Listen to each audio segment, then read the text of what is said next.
the stuff you deal with, like the There will be, fires like, you have to fight. some crazy high winds. And then there will be times where you're laying on the floor of your office thinking this is the end. Yeah.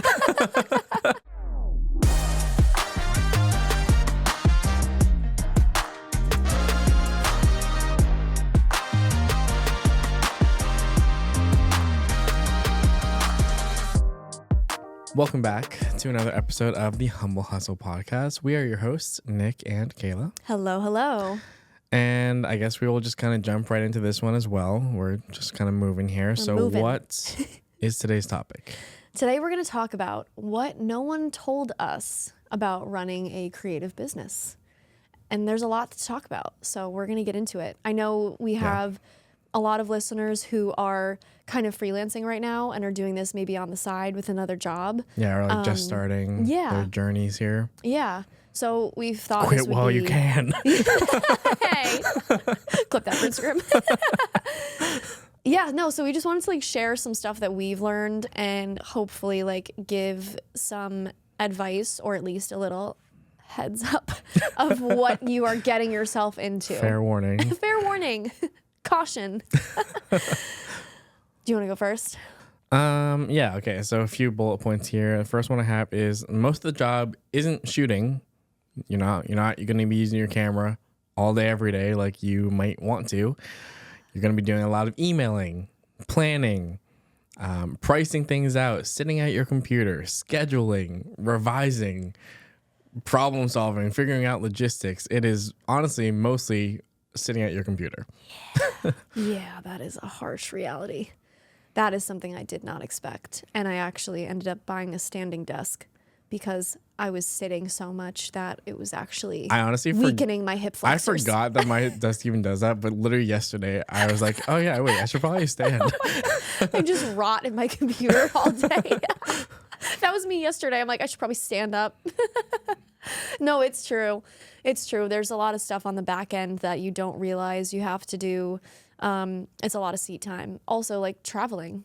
We both go pretty much all over New England, so a lot of seat time in the car. I feel like people did say that to me, but I didn't believe them. Yeah. They say oh yeah, you're not going to shoot all the time. And it's yeah, okay. But maybe they're okay, wrong. Boomer. No, literally. So it's it's true. It is true. There are literally times where I don't touch my camera for long periods of time. I wish that was the case for me. I do touch my camera a lot, but we've discussed that. I'm working on that. There was a stretch a couple weeks ago where I don't think I picked my camera up for 5 days, and I went to use it after those 5 days, and I was like, how do I turn this thing on? It was so funny. It was such a nice feeling, though. I was like, wow, I really needed that break. No, yeah, literally, there was a wedding, the nightmare wedding, and I think all my stuff is basically where I placed it that night I came home. Oh my God. Until today. Wow. I haven't touched my camera since then. Had to dust them off a little bit, huh? No, literally. Yeah, that is so oh funny. Shit, nothing's charged. Yeah. The other thing, taxes. Yeah. Oh man, taxes. Massachusetts just sucks. There's a lot of stuff that you have to pay. The way that I set my business up is I pay quarterly federal and quarterly state taxes. I just do it up front. And then that way, at the end of the year, once we calculate everything. Right. It's not some massive thing you have to pay. Exactly. So trying to get ahead of it. But you get fucked in taxes. It's crazy. So make sure, do your research and get an accountant. No, just get an accountant. Consult with a professional. Just be tell me what to do. Exactly. Tell me what to do. Ask them about write-offs. Ask them about different benefits you can do. Set up a retirement account. All these things. Get an accountant. Get a financial advisor. Please, start setting yourself up for your future. Because the thing about running your own business is you're not necessarily getting a 401k that your company also kind of pays into for you. You're not on health insurance. I just jumped onto my fiance's health insurance. I was going through the Massachusetts state connector for health insurance and it was terrible. But all these things, make sure you consult a professional ahead of time up front. Get this stuff in motion before you set up your business because it will save you a lot of headache at the end of the year when you have to do your taxes. You don't want to be rushing. It's so important. It's so boring, but it So really boring, it but yeah. really is important. Yeah. No, you're right. You're right. The other thing, creative skill doesn't automatically translate to business success. Yes. Honestly, there's almost no correlation. No, none, zero. In fact, I would say that if you're strictly like a creative person, what is that, right side of your brain? Like if you only have that side, you might need to bring in some reinforcements because it is a lot. Yeah. On the entrepreneurial side, you have a lot of skills that, creative people don't necessarily have. Yeah, no, like you need to understand the ins and outs of actually running a business and selling, because at the end of the day, you are selling a service, selling a product, whatever it may be. Like you're selling. You need to know how to do that successfully. And just taking cool photos is not going to get you there. No. And the sales part was really hard for me to learn because I don't consider myself a salesy person, and I still don't.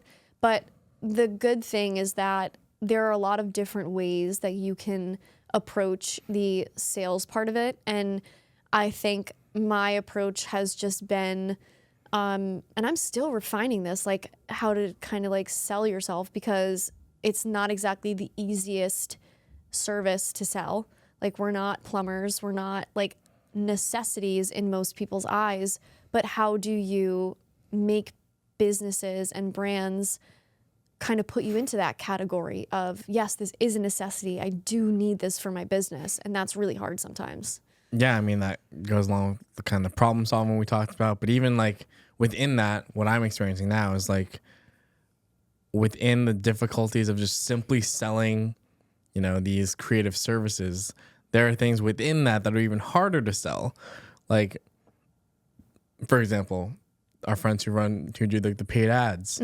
That's honestly an easy, I'm not going to say it's an easy sell. It's an easier sell than, I guess, my offer, which is more of the organic social media.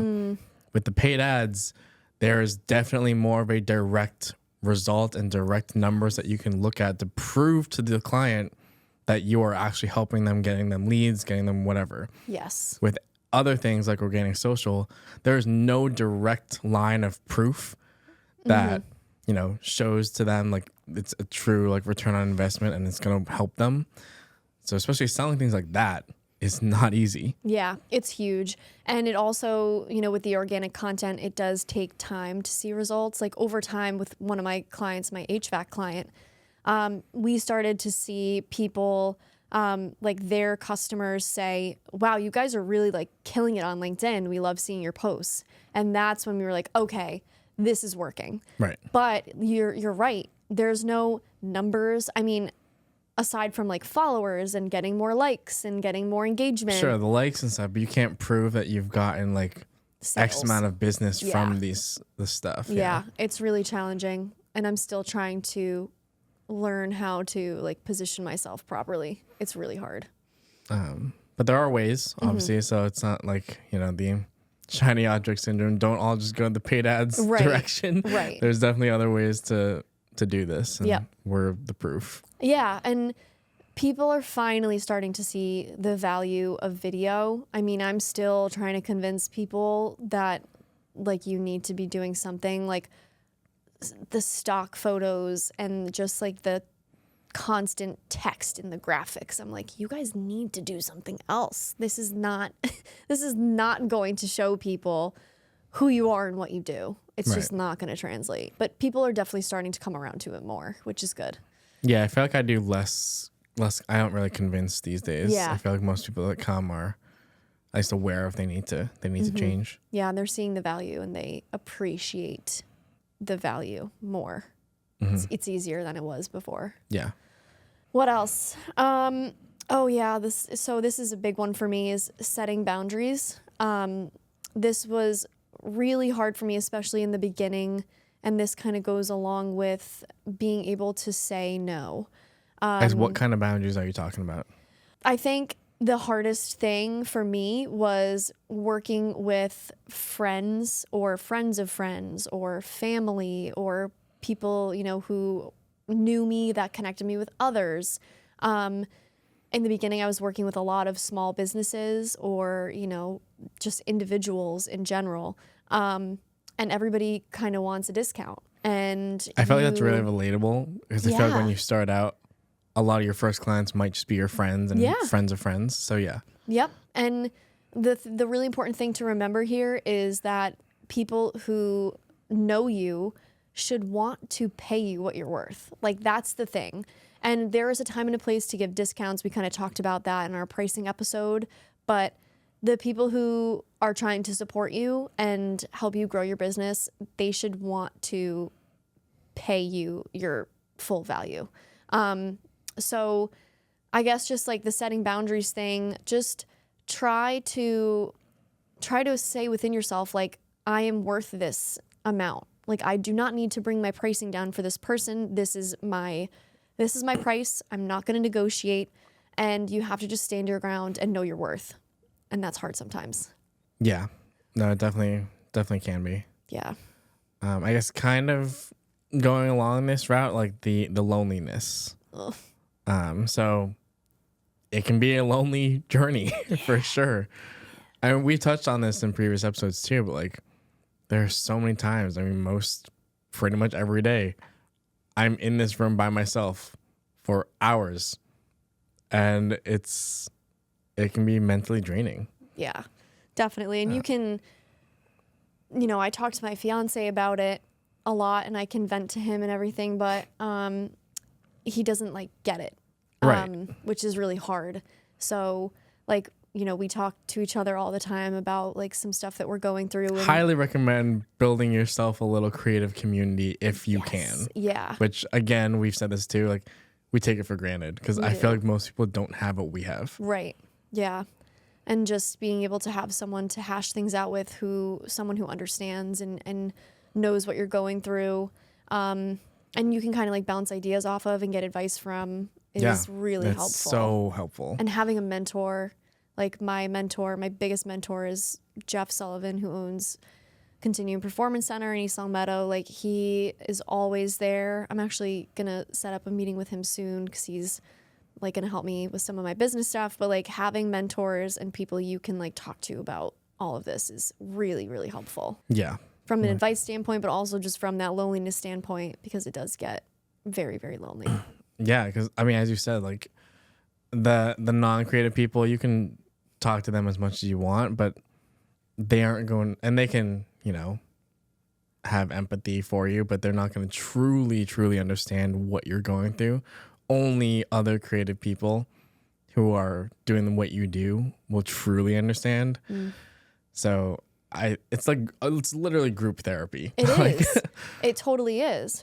And one piece of advice that I would give to other creatives, if you are talking to someone who is not a creative entrepreneur and you just need to vent, say that up front. Like, when I have to get something off my chest, I will say to my fiance, like, hey, I just need you to listen.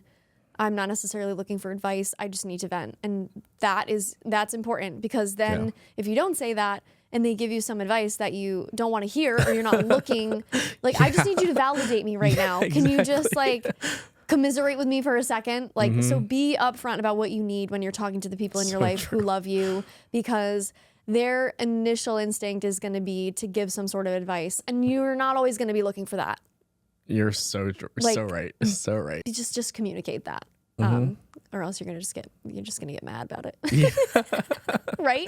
Yeah. It's true. No, yeah. So true. Yeah. So true. Yeah. Yeah, you are your biggest cheerleader. I wrote that down too. Like, you are gonna have to give yourself roses most of the time. Right. Because like we just said, being so lonely and alone all the time, like no one is there to say you did a good job or congratulate you on your wins. So we've said in the past as well, like, if you have a win, let me know. Yes, celebrate that. It's really awesome. Like, we're about to hit 1,000 followers on Instagram pretty soon, so that's gonna be a cool milestone. And so we're probably just gonna give each other a little high five. Like, high five. Yes, woo, we did it. It's tough, and being able to like recognize those moments. And one way that I actually used to do this is I would actually. What is the oh my God, is it iMovie? Yeah, iMovie. What? No, what's the one that you can like record videos on here? It's like a crappy little, like, I don't know. It's like the Mac version of a photo booth or something. Like, Oh, photo. Yeah. Photo booth. I would like record kind of like diary entries of what I was going through recently and whether it was like positive or negative. I haven't done it in a long time, but I want to get back to that. And like maybe journal is the way that you can do that. But like keeping a record that you can look back and say, oh my God, like I remember when I went through that and now I'm, doing so much better.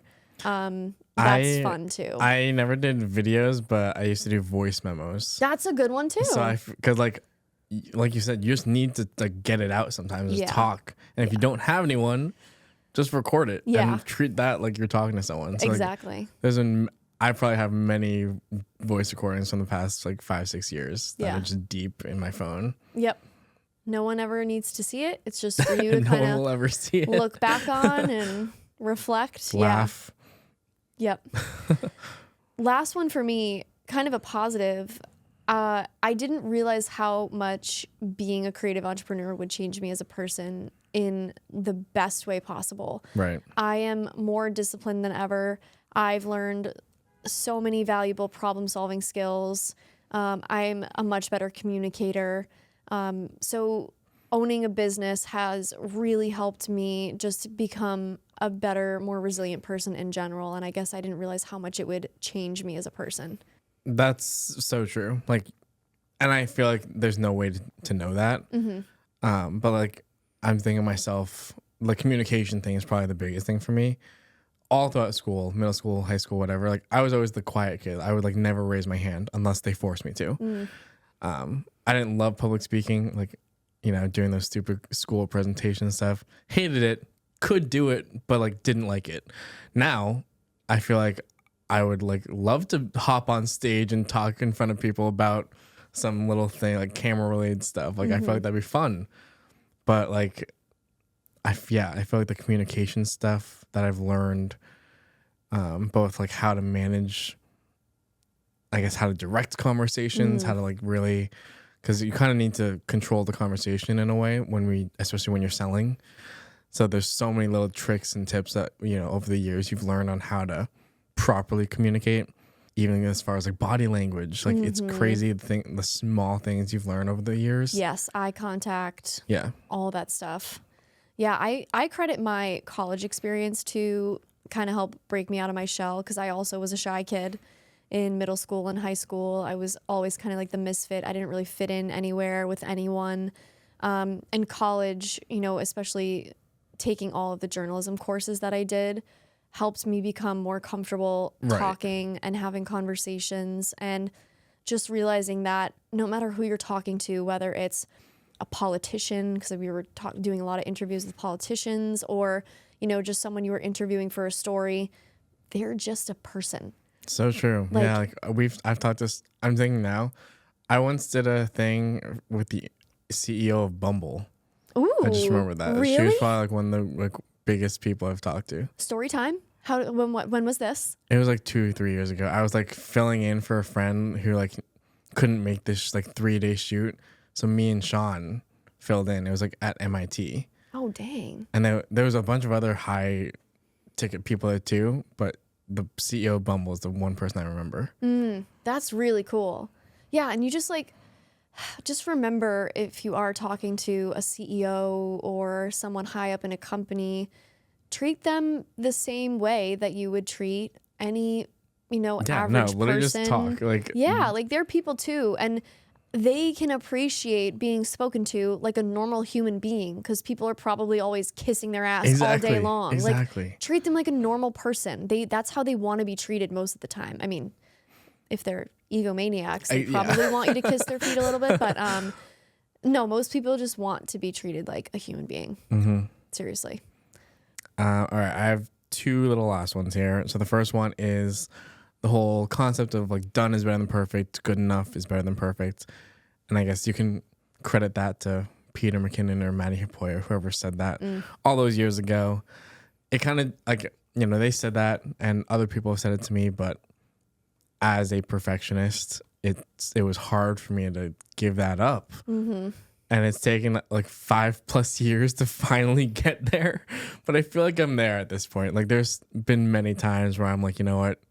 Nope, we're done. It is Like what it is. it's done. Yep. Not in a lazy way and like not in a half-assing kind of way. It's like, you know what? No, like we did everything we could. It is good enough. We can't spend more time on this. Yep. Yeah, that's a great point. There's a difference between being lazy and half-assing something versus being okay with it being done and not like necessarily in a perfect way. Yeah, like, it's done. It's going to still get the results that are required. That's the definition of good enough. Yes. Yes. 100%. That's a great point. So there's that. And then I also wanted to quickly add, you'll end up solving problems that have nothing to do with filmmaking.